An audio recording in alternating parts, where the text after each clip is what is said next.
दोस्तों, स्वागत करता हूं आपका मैं आपके अपने ही चैनल पर। और आइए हम शुरू करते हैं अपनी आज की क्लास। हम अपनी आज की क्लास को कंटिन्यू करेंगे। और आप कल पढ़ रहे थे व्युत्पन्न राशियों के बारे में, ठीक है। व्युत्पन्न राशियां हमने शुरू कर, ठीक है। तो आपने कल कौन कौन सी चीज़ें पढ़ रही थी दोस्तों, एक बार देख लिया जाए क्या उनके बारे में। चलिए सुनिए। हम लोग लास्ट लेक्चर में पढ़े थे कि 1960 में 6 मूल मात्रक पता चल गए थे, ठीक है। अगर पूछा जाए आपसे कि भौतिक राशियों से या मूल मात्रकों से या माप तौल की इकाई से जो जुड़ी हुई संस्था है, उसकी एक कौन सी बैठक थी। 1960 में उसकी बैठक हुई थी और वहां पर 6 मूल मात्रकों को जोड़ लिया गया था, ठीक है। तो कौन सी बैठक थी? तो आपका आंसर होगा 11वीं बैठक थी। माप तौल की संस्था, किसकी? माप तौल की संस्था जो है उसकी 11वीं बैठक थी। कब हुई थी? 1960 में हुई थी। और उस समय इन्होंने 6 मूल मात्रकों को बता दिया था, ठीक है ना। और मूल मात्रकों की संख्या कुल कितनी थी? 7। मैंने आपको कल बताया था कि पदार्थ की मात्रा यानी कि मोल, ठीक। तो इसकी खोज की गई थी 1971 में, ठीक है, 1971 में। और माप तौल संस्था की ये 14वीं बैठक थी, 14th। क्लियर हो गई बात इतनी? चलिए, और हम लोग पढ़ रहे थे व्युत्पन्न राशियों के बारे में, ड्राइव्ड क्वांटिटीज के बारे में। चलिए, और पढ़ क्या लिए थे? शायद घनत्व के बारे में हमने पढ़ लिया था, बिल्कुल सही। आइए देखते हैं फ्रीक्वेंसी, आवृत्ति। आवृत्ति को इंग्लिश में क्या कहते हैं आप लोग? फ्रीक्वेंसी। अगर मैं इसके एसआई मात्रक के बारे में आपसे पूछूं तो आप कहेंगे हर्ट्ज। क्या कहेंगे? इसका एसआई मात्रक क्या होता है? हर्ट्ज, ठीक है। परिभाषा पूछी जाए अगर इसकी तो आप कहेंगे कंपन प्रति सेकंड, ठीक। 1/सेकंड, ठीक। हर्ट्ज या फिर 1/सेकंड। और मैंने बताया था कि समय के लिए आप क्या लेते हैं? टी, ठीक। और ये ऊपर चला जाएगा, इसका हो जाएगा टी इनवर्स। क्लियर हो रहा है? ठीक है। आइए, हमारा अगला हो जाएगा फोर्स, बल, ठीक। चाहे आप फोर्स कहिए चाहे वेट कहिए, फोर्स कह लीजिए चाहे आप वेट कह लीजिए, अंतर केवल इतना है कि फोर्स जब आप कहेंगे तो आप द्रव्यमान गुणे त्वरण यानी कि m/a, ठीक। जब आप वेट कहेंगे, भार कहेंगे, तो द्रव्यमान गुणे गुरुत्वीय त्वरण, द्रव्यमान गुणे गुरुत्वीय त्वरण। और त्वरण और गुरुत्वीय त्वरण दोनों का ही एक ही मात्रक होता है जिसका नाम है मीटर प्रति सेकंड स्क्वायर, ठीक है ना। बात समझ में आ गई? चलिए देखिए, अब अगर हम लोग F की बात कर रहे हैं, बल की बात कर रहे हैं, तो द्रव्यमान का मात्रक क्या हो जाएगा? किलोग्राम। त्वरण का मात्रक क्या हो जाएगा? मीटर प्रति सेकंड स्क्वायर, मीटर प्रति सेकंड स्क्वायर, जिसको आप लोग एसआई मात्रक न्यूटन भी कहा जाता है, ठीक है। तो ये हो गया एसआई मात्रक। कौन सा हो गया? ये हो गया आपका एसआई मात्रक, ठीक है। और किलोग्राम को अगर हम विमीय सूत्र में डायमेंशनल फार्मूले में कन्वर्ट करें इसको, तो देखिए किलोग्राम का आप लिखेंगे कैपिटल M लिखेंगे। मीटर के लिए आ जाएगा आपका L, क्योंकि ये लेंथ की यूनिट है मीटर, ठीक है ना। टाइम, समय, सेकंड के लिए क्या हो जाएगा? टाइम का कैपिटल T ले लीजिए आप। और ये जब ऊपर जाएगा तो हो जाएगा T⁻²। मीन डैश कि बल का यानी कि फोर्स का विमीय फार्मूला क्या हो गया आपके पास? mLT-2, ठीक है।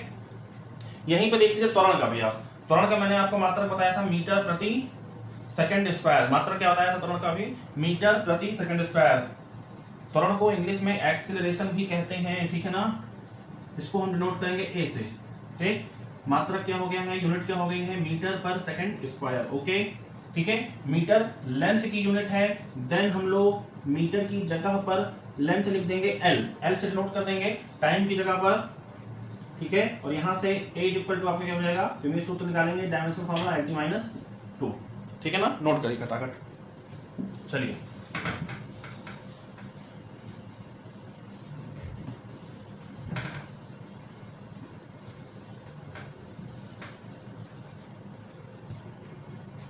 ठीक है ना। अगला ले लीजिए आप प्रेशर। प्रेशर। अब देखिए, चाहे आप प्रेशर कह लीजिए, चाहे आप स्ट्रेस कह लीजिए, ठीक है, प्रेशर कह लीजिए, चाहे आप स्ट्रेस कह लीजिए, इसको हिंदी में कहेंगे प्रतिबल, स्ट्रेस को, इसको कहेंगे दाब, लेकिन दोनों की परिभाषा एक ही होती है, P।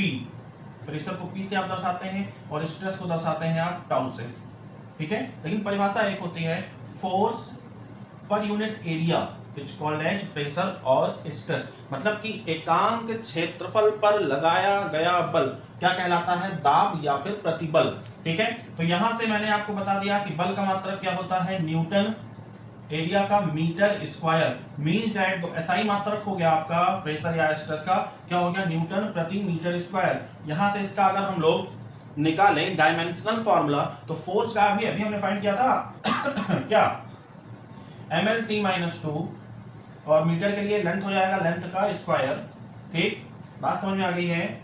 अब जब एल स्क्वायर को आप ऊपर लेके जाएंगे तो हो जाएगा ये mlt-2 l-2, और इसको सॉल्व करेंगे क्या हो जाएगा, ml-1t-2, ठीक है, क्लियर हो रहा बात। चलिए इसको मिटा दे रहे।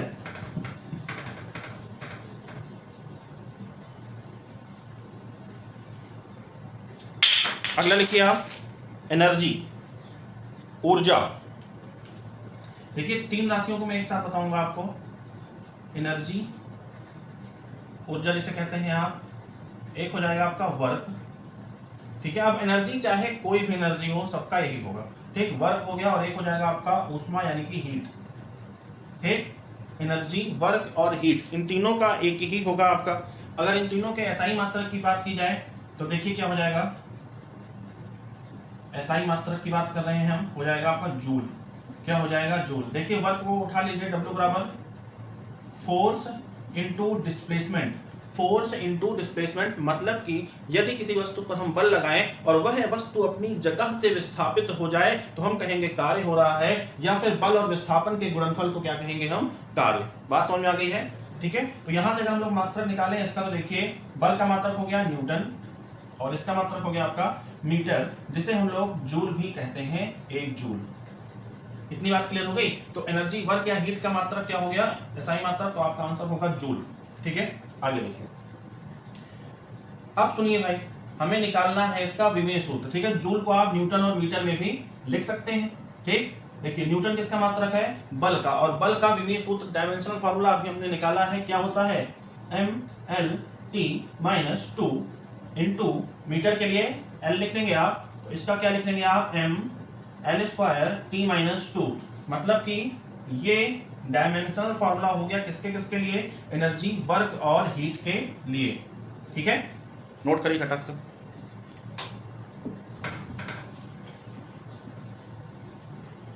अगला लिखेंगे आप पावर, शक्ति, पावर, शक्ति, ठीक है, पावर यानी कि शक्ति। बात समझ में आ गई है, ठीक है ना। तो सुनिए, ध्यान से सुनिए, देखिए इसका एसआई मात्रक जो होता है वो होता है आपका वाट, क्या होता है, वाट। सुन लीजिए ध्यान से, इसका एसआई मात्रक क्या होता है, वाट, ठीक है। और 1 वाट बराबर होता है 1 जूल प्रति 1 सेकंड, ठीक। 1 जूल प्रति सेकंड कह लीजिए, या 1 जूल प्रति 1 सेकंड कह लीजिए, कोई दिक्कत नहीं होगी यहाँ से, ठीक है ना। अब एक चीज मैं यहाँ से रिलेट करना चाह रहा हूँ, आपको दिखा रहा हूँ कि आपके एग्जाम में यहाँ से क्वेश्चन कैसे बन सकता है। देखिए ध्यान से, यहाँ से आप अगर क्रॉस मल्टीप्लाइकेशन करवाएं इनका, तो 1 जूल इज इक्वल टू क्या आ जाएगा, बोलिए, आपका आ जाएगा वाट सेकंड, क्या आ जाएगा, वाट सेकंड। इतनी बात समझ में आई। अगर इतनी बात आपकी समझ में आ गई है तो आप जान रहे हैं कि जूल किसका मात्रक है, कार्य का, एनर्जी का और हीट का, ठीक है। अगर जूल इसका, इन तीनों का मात्रक है, तो वाट सेकंड भी इन तीनों का मात्रक होगा। इतनी बात समझ में आ गई है। क्वेश्चन पूछा है एग्जाम में आपके कि एनर्जी का मात्रक बताइए, ठीक है, ऊर्जा का मात्रक बताइए। ऑप्शन में था जूल, वाट सेकंड, तीसरा ऑप्शन बनाया था, पहला दूसरा दोनों, चौथा बनाया था इनमें से कोई नहीं, तो आपका वाट सेकंड भी सही है और जूल भी सही है, ठीक है। इतनी बात हो गई। चलिए इसको मिटा रहे हैं। अब ध्यान से सुनिए, 1 वाट बराबर 1 जूल प्रति सेकंड, ठीक। और जूल किसका मात्रक है? कार्य का, ठीक। और ये समय टाइम का, ठीक है। अब परिभाषा भी आपकी यहीं से बन गई कि कार्य करने की दर, कार्य करने की दर को क्या कहते हैं? शक्ति कहते हैं। फिर से सुन लीजिए, कार्य करने की दर को क्या कहते हैं? शक्ति कहते हैं। मात्रक हमें पता चल चुका है वाट या फिर जूल प्रति सेकंड, वाट या फिर जूल प्रति सेकंड। अगर हम लोग इसको इस प्रकार भी लिख दें तो गलत नहीं होगा, ठीक है। वाट कह लीजिए, चाहे आप जूल प्रति सेकंड कह लीजिए, या जूल सेकंड इनवर्स कह लीजिए। इतनी बात समझ में आ गई है? अब सुनिए ध्यान से, कार्य का मात्रक होता है जूल। कार्य का मात्रक क्या होता है? जूल। ऊर्जा का मात्रक क्या होता है? जूल। ऊष्मा का मात्रक क्या होता है? जूल, ठीक। अगर कार्य का मात्रक दोस्तों जूल होता है तो कार्य का विमेय सूत्र अभी तो आपने निकाला है, क्या होता है बताइए? mL²T-2, ठीक। और टाइम के लिए क्या हो जाएगा? यहाँ पे टाइम लिखिए T-1 मींस दैट आप देख रहे होंगे कि शक्ति का विमेय सूत्र आपके सामने प्रकट होने जा रहा है mL²T-3, mL²T-3, ठीक है ना। ये हो गया आपका पावर के लिए विमेय सूत्र। क्लियर? मिटाइए इसको।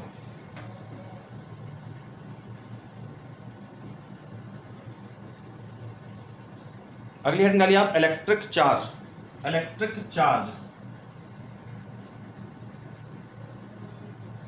इलेक्ट्रिक चार्ज हिंदी में बात की जाए चार्ज की, तो चार्ज को बच्चों हिंदी में कहते हैं आवेश। क्या कहते हैं दोस्तों? चार्ज को हिंदी में कहते हैं आवेश, ठीक। अब सुनिए ध्यान से, अगर मैं यहाँ पर इलेक्ट्रिक करंट यानी कि विद्युत धारा की बात कर रहा हूं तो विद्युत धारा को आप दर्शाते हैं किससे? I से, ठीक है। और I बराबर फॉर्मूला होता है हमारा Q/T। और यही जो Q आप देख रहे हैं, Q/T, यही जो Q देख रहे हैं, ये क्या है? आपका इलेक्ट्रिक चार्ज है। क्या है? आपका इलेक्ट्रिक चार्ज है, ठीक है। तो यहां से Q बराबर क्या हो जाएगा? I/T, I/T। फिर से सुन लीजिए, इलेक्ट्रिक चार्ज, अगर मैं विद्युत धारा की बात करूं तो विद्युत धारा को हम दर्शाएंगे I से। I बराबर हो जाएगा Q/T, ठीक। और यही जो Q देख रहे हैं आप, यही क्या है? इलेक्ट्रिक चार्ज यानी कि आवेश। और Q बराबर यहां से हो जाएगा I/T। क्लियर हो रही बात? ठीक है। और करंट का मात्रक क्या बताया गया है आपको? करंट का मात्रक बताइए, एम्पियर। क्या बताया गया है? एम्पियर, ठीक है। करंट का मात्रक क्या बताया गया है आपको? एम्पियर बताया गया है। और समय का मात्रक आपको क्या बताया गया है? तो आपका आंसर होगा सेकंड। क्या बताया गया है? सेकंड। तो एम्पियर सेकंड, एम्पियर सेकंड आपका किसका मात्रक हो गया है? तो आप कहेंगे इलेक्ट्रिक चार्ज का एसआई मात्रक, ठीक। Ampere second. अब सुनिए, ये जो I है, जो धारा है, या जो आप एम्पियर मात्रक देख रहे हैं, इसका सांकेतिक रूप भी बताया गया है, A बताया गया है, ठीक है ना। A समय के लिए T, A.T, ठीक है। तो ये हो गया इसका डायमेंशनल फॉर्मूला। क्या हो गया ये इसका? Dimensional formula. नोट कर लीजिए जल्दी से।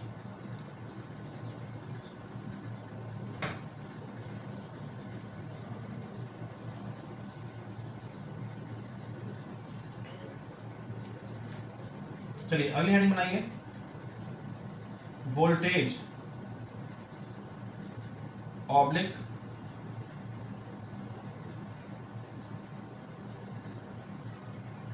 पोटेंशियल डिफरेंस, पोटेंशियल डिफरेंस, ठीक है। अब इसको हिंदी में कहेंगे विभवांतर। क्या कहेंगे?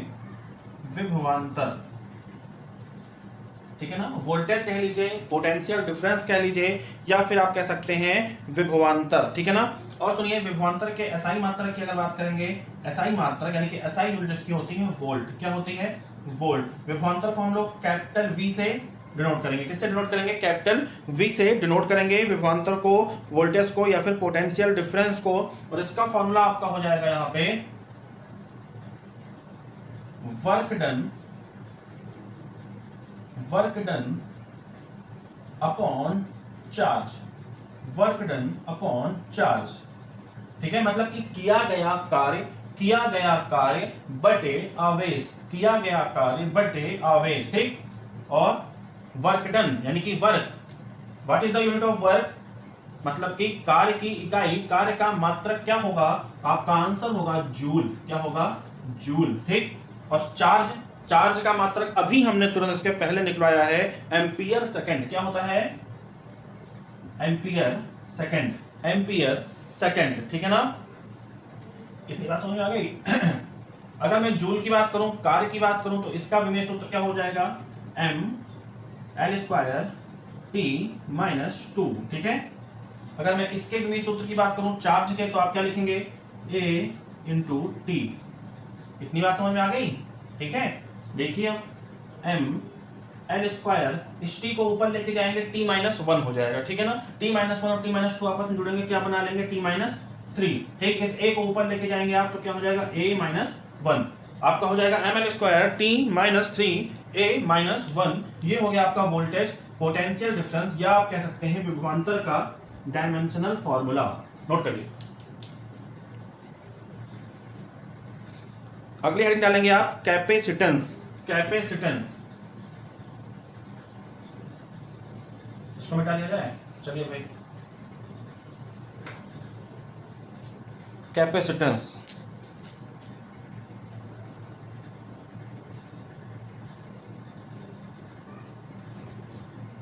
कैपेसिटेंस, ठीक। अब कैपेसिटेंस क्या होता है, सुनिए ध्यान से। Ability, ability of store, ability of store charge, ability of store charge, मतलब कि आवेश को धारण करने की क्षमता, आवेश को धारण करने की क्षमता, या एबिलिटी ऑफ स्टोर चार्ज, ठीक है। इतनी बात समझ में आ गई। अगर हम कैपेसिटेंस की बात करें दोस्तों, तो कैपेसिटेंस को दर्शाते हैं कैपिटल सी से। किससे दर्शाते हैं, कैपिटल सी से, ठीक है। और capital C is equal to हो जाएगा आपका आवेश अपॉन विभवांतर, आवेश अपॉन विभवांतर, मतलब कि आवेश और विभवांतर के अनुपात को क्या कहेंगे, कैपेसिटेंस कहेंगे। इतनी बात समझ में आ गई। और क्यू आवेश यानी कि चार्ज, ठीक, चार्ज, वी आपका विभवांतर, यानी कि इंग्लिश में इसको आप कह सकते हैं वोल्टेज ना। अभी अभी आपने जाना था कि चार्ज का मात्रक क्या होता है, चार्ज का मात्रक होता है ampere second, ampere second. Charge का मात्रक क्या होता है दोस्तों, एम्पियर सेकंड, ठीक। वोल्टेज का मात्रक हमने अभी निकाल के दिखाया था आपको, वोल्टेज का मात्रक होता है वोल्ट, क्या होता है, वोल्ट, ठीक है। तो एम्पियर सेकंड प्रति वोल्ट, एम्पियर सेकंड प्रति वोल्ट, ठीक। इस मात्रक को एक नाम दे दिया गया फैराड, क्या कहा गया, फैराड, ठीक। तो आपको याद रखना है कि कैपेसिटेंस का एसआई मात्रक क्या होता है, आपका आंसर होगा फैराड, ठीक है। आइए देखते हैं डायमेंशनल फार्मूला इसका, ठीक है ना। तो हमने अभी अभी चार्ज का डायमेंशनल फार्मूला निकाला था, आया था हमारा ए टी, ठीक है, ए टी। और विभवांतर के लिए भी डायमेंशनल फार्मूला निकाला था हमने, आया था हमारा M L square T minus 3 A minus 1, M L square T minus 3 A minus 1। इतनी बात समझ में आ गई, ठीक है।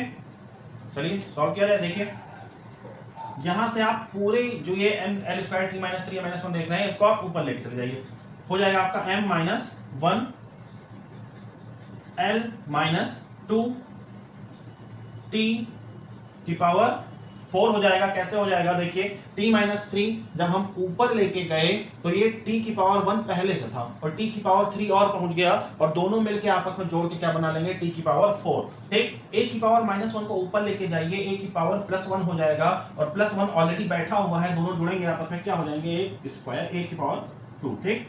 ये हो गया हमारा कैपेसिटेंस का विमेय सूत्र, m minus 1 l minus 2 t की पावर 4 a स्क्वायर a 2, ठीक। ऐसे आप कह लीजिए। ये हमारा हो गया डायमेंशनल फॉर्मूला, किसका हो गया, तो आपका आंसर होगा कैपेसिटेंस का, ठीक है।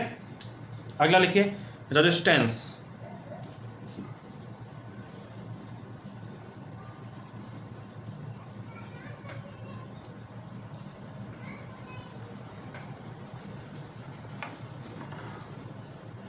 अगला लिखेंगे आप रेजिस्टेंस, प्रतिरोध,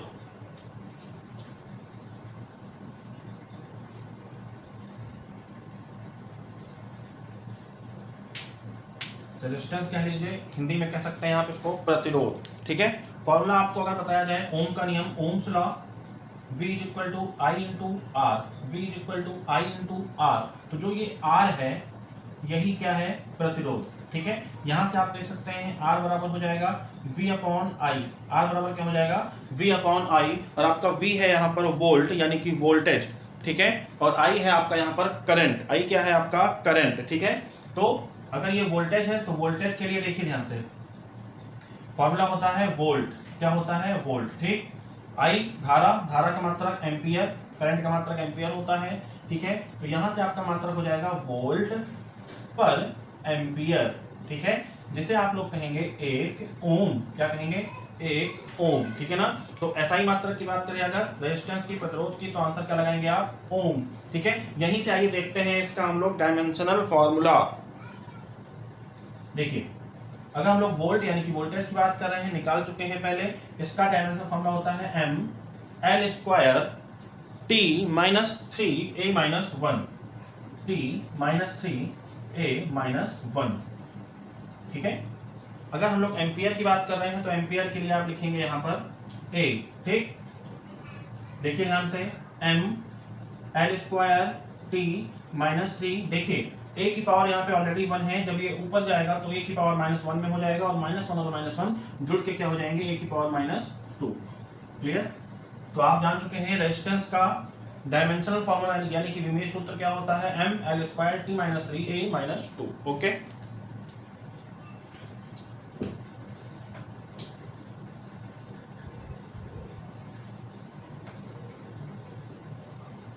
अगला लिखिए आप electrical conductance. Electrical conductance,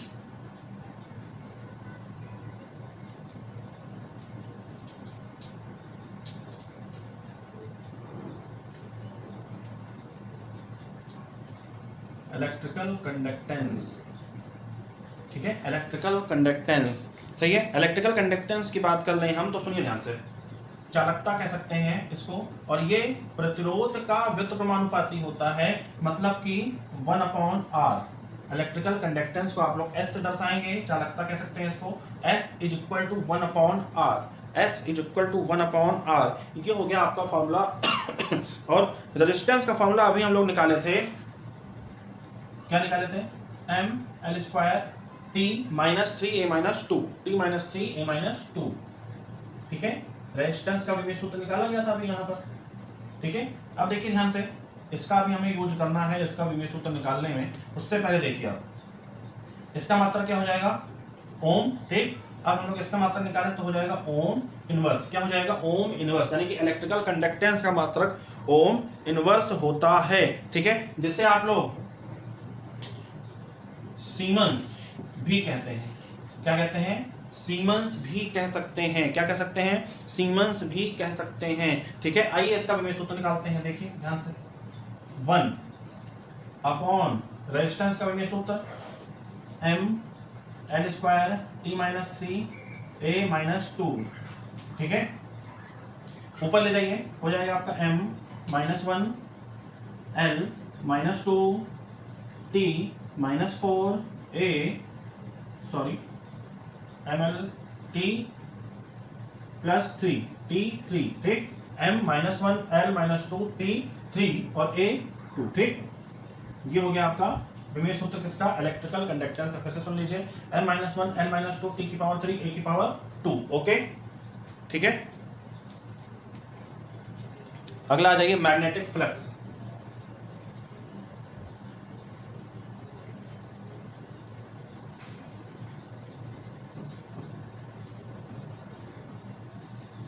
magnetic flux,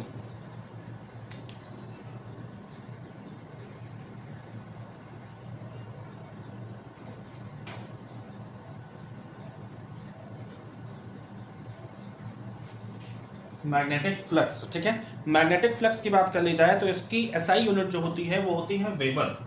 क्या होती है दोस्तों, वेबर।